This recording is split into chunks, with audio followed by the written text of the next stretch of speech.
இந்த ஆண்டு குடியரசு தின விழாவை ஒட்டி பத்மபூஷன் விருது போன்ற விருதுகளை மத்திய அரசாங்கம் அறிவிச்சிருக்காங்க. மத்திய அரசாங்கத்தினுடைய விருது அறிவிக்கிறது திறமையின் அடிப்படையில் அறிவிப்பது என்பது கடந்த கால நடைமுறையா இருந்தது. ஆனா இப்போ இந்த அறிவிப்பு கூட தேர்தலுக்காக எடுக்கக்கூடிய நடவடிக்கையாக இருக்கு. ஏன்னா இந்த காலத்துலதான் தமிழ்நாடு கேரளா தேர்தல் நடைபெறுது அப்படிங்கிறதுக்காக தமிழ்நாட்டை சேர்ந்தவர்களுடைய பெயர்களையும் கேரளாவை சேர்ந்தவருடைய எங்களுடைய கட்சியினுடைய தலைவர் VS அச்சுதானந்தன் மறைந்த பிறகு அவருக்கு கூட பத்மபூஷன் விருதுங்கிறது அறிவிக்கப்பட்டிருக்கு.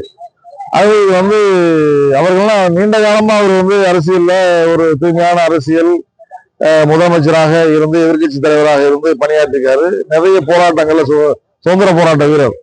அவர்கள்லாம் எவ்வளவு கௌரவிச்சு கொடுக்கணும்னா முன்கூட்டியே கொடுத்திருக்க வேண்டிய விருது.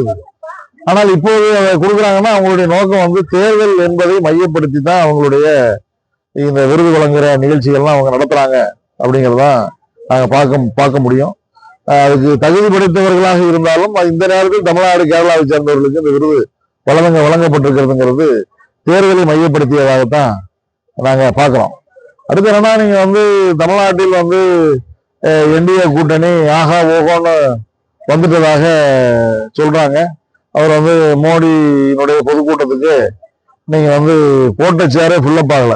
நீங்க பார்த்துருப்பீங்க, 60,000 பேர் வருவாங்கன்னு சொன்னாங்க. சேரே 50,000 சேர் தான் போட்டாங்க. 50,000 சேர் கூட ஃபுல்லப் ஆகாத நிலைமையை தான் நம்ம அதில் பார்க்கிறோம். அதுல என்னன்னா நீங்க மதியத்துக்கு மேல ஒரு கூட்டத்துக்கு மதியத்துக்கு மேல எப்பயுமே சூரியன் மறையத்தானே போகுது. சூரியன் நான் மோடி இறங்கணும்னா மறைஞ்சு போச்சுன்னு 2 பேர்த்த விட்டு பேச சொல்றாரு. இதெல்லாம் ரொம்ப கொச்சத்தனமான ஒரு அரசியலாக இருக்கு. என்ன செஞ்சா தமிழ்நாட்டுக்கு என்ன செய்ய, தமிழ்நாட்டுக்கான திட்டங்களை பூரா புறக்கணித்தவர்கள் அவங்க. தமிழ்நாட்டுக்கு கல்விக்கான நிதியை கொடுக்கல. எய்ம்ஸ் மருத்துவமனை ஹிமாச்சல் பிரதேசத்துக்கு மதுரைக்கும் ஒரே காலத்தில் ஒதுக்கீடு செய்யப்பட்ட மருத்துவமனை ஹிமாச்சல்ல கட்டி முடிச்சு பயன்பாட்டுக்கு வந்தாச்சு. இப்போ தேர்தலுக்கு முன்னாலதான் இதுக்கு நிதி கொடுத்து வேலையை துவங்கியிருக்காங்க. நைப்பர்னு இப்ப நம்ம பகுதியில மேலூர் பக்கத்துல இடம் ஒதுக்கீடு பண்ணது 2000 அங்க இடம்லாம் ஒதுக்கீடு பண்ணி கொடுத்துட்டாங்க அரசு. அதுக்கு நைப்பருங்கிற நேஷனல் பார்மசூட்டிக்கல் இன்ஸ்டிடியூட் அப்படி அதை துவக்கிறதுக்கு எந்த ஒதுக்கீடும் இங்க பண்ணல, தமிழ்நாட்டுக்கு பண்ணல. தமிழ்நாட்டுக்கான திட்டங்கள் எதையும் இப்போ ஒசூர்ல 2000 ஏக்கர் அரசாங்கமே கொடுக்குறாங்க தமிழ்நாடு அரசாங்கம் ஏர்போர்ட் துவங்குறதுக்கு. இப்போ என்னன்னா அது வான்வழியில பாதுகாப்பு இல்லை அப்படின்னு HAL நிறுவனம் சொல்லுது. அப்படிங்கிறதுக்காக இந்த விமான நிலையத்தை ஆந்திர பிரதேசத்துக்கு குப்பத்துக்கு மாத்துறதுக்கு முயற்சி எடுக்கிறாங்க. அது தமிழ்நாட்டுக்கு எந்த திட்டத்தையுமே செயல்படுத்தாமல், தமிழ்நாட்டுக்கான நிதியை கொடுக்காம, தமிழ்நாட்டு மக்களுடைய எந்த கோரிக்கையும் அவர்கள் நிறைவேற்றாம, ரயில்வே திட்டம் ஒரு திட்டம் கூட இந்த காலத்துல செயல்பாட்டு கொண்டு வரல. அவங்க இந்த மோடியினுடைய ஆட்சியில ஒரு திட்டம் கூட தமிழ்நாட்டுக்கான திட்டங்கள் செயல்படுத்தப்படலை. இங்க பேசஞ்சர் ரயில்கள்லாம் நிறுத்திட்டாங்க. பல ரயில்வே ஸ்டேஷன்ல ஸ்டாப்பேஜ் நிறுத்திட்டாங்க.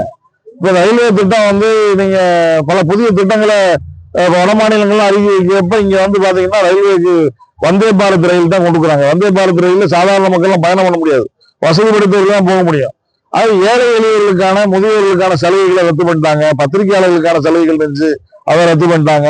ரயில்வே துறையில் என்னென்ன சலுகைகள் கொடுத்தாங்களோ அனைத்து சலுகைகளையும் ரத்து பண்ணிட்டாங்க. இன்னைக்கு இது இந்திய அளவில் செஞ்சிருந்தாலும் தமிழ்நாட்டுக்கான குறிப்பாக எந்த திட்டமும் நிறைவேற்றாத அரசாக இன்னைக்கு தமிழ்நாடு அரசு இருக்கு. மெட்ரோ மதுரை கோவைக்கு மெட்ரோ திட்டம் கொண்டு வந்த திட்டம் 8500 கோடி ரூபாய் மதுரைக்கு, 9000 கோடி ரூபாய் கோயம்புத்தூருக்குன்னு எஸ்டிமேட் எல்லாம் போட்டு அனுப்பிட்டாங்க. இப்போ பாத்தீங்கன்னா மக்கள் தொகை கம்மியா இருக்குன்றாங்க.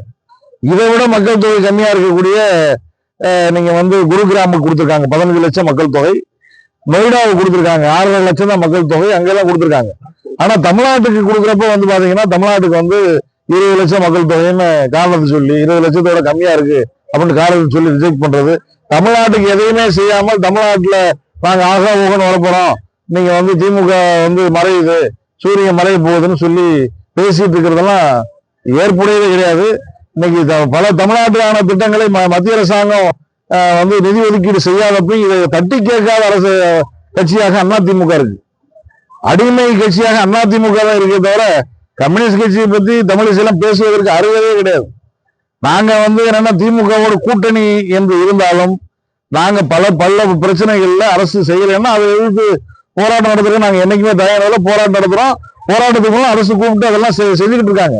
அப்படி பல திட்டங்கள் இன்னைக்கு பென்ஷன் திட்டம் இன்னைக்கு இந்தியாவில் எந்த மாநிலமும் செய்யாத அளவுக்கு பென்ஷன் திட்டத்துல தமிழ்நாடு அரசாங்கம் மாற்றத்தை உருவாக்கி இருக்கு. அரசு ஊழியர்களுக்கு எதுவுமே செய்யலன்னு சொல்லிட்டு இருக்காங்களே. இன்னைக்கு அரசு ஊழியர்களுக்கான பென்ஷன் திட்டம் மற்ற மாநில அரசுகளிலிருந்து வித்தியாசப்பட்டு நம்முடைய மாநில அரசு அதெல்லாம் செஞ்சிருக்காங்க. பல கோரிக்கைகளுக்காக நீங்க வந்து மாநில அரசின் கோரிக்கைகள், மாநில அரசை நோக்கி பல கோரிக்கைகள் முன்வைக்கிற போது, போராட்டம் நடத்துகிற போது அந்த போராட்டத்திற்கு அரசு செய்யமடுக்குது. அதுல எல்லாம் இல்லைன்னா சொல்ல முடியாது. இப்ப சட்டசபையில வந்து பாத்தீங்கன்னா கைகோளி விவசாய பிரச்சனை இப்ப எழுப்புனாங்க, உடனடியாக ஒரு குழு அமைச்சு பேச்சுவார்த்தை நடத்துவதற்கான ஏற்பாடு பண்ணிட்டாங்க. ஒரு போராட்டம், கைகோளி விவசாயிகளுக்கான போராட்டம் நடைபெற்றது. தொழிலாளர்களுடைய உழைப்பு நேரத்தை அதிகப்படுத்துறது அப்படின்னு ஒரு தீர்மானத்தை சட்டசபையில் கொண்டு வந்தாங்க. நாங்க வெளிநடப்பெல்லாம் பண்ணோம். உடனே தமிழ்நாட்டின் முதலமைச்சர் அடுத்த மே தினத்தன்னைக்கு அதை கூப்பிட்டு அதை வந்து நாங்க பழைய நிலையை தொடரும், நாங்க அந்த அறிவிப்பை வாபஸ் பெறுவோம் அறிவிச்சாரு. அது ஒரு அரசுங்கிற முறையில மத்திய அரசாங்கம் கொண்டு வரக்கூடிய பல நடவடிக்கைகளை நோக்கி அந்த அரசு செல்கிற போது எதிர்கட்சிகள் என்ற முறையில நாங்கள் அதை சுட்டிக்காட்டுகிற போதோ போராட்டம் நடத்துகிற போதோ அதை உள்வாங்கி கொண்டு செயல்படுத்துகிற முதலமைச்சராகத்தான் தமிழ்நாட்டினுடைய முதலமைச்சர் இருக்கிறார் என்றுதான் நாங்க சொல்ல முடியும். ஆகவே இதுல எதுவுமே செய்யாத அதிமுக இதுக்கு சரி, அதிமுகவாவது போராட்டம் நடத்திருக்காங்க தமிழ்நாட்டுல. செய்திகளை உடனுக்குடன் தெரிந்து கொள்ள கீழ்கண்ட கேபிள் மற்றும் டிடிஎச் நெட்வொர்க்குகளில் எம்நாடு செய்தி தொலைக்காட்சியை காணுங்கள்.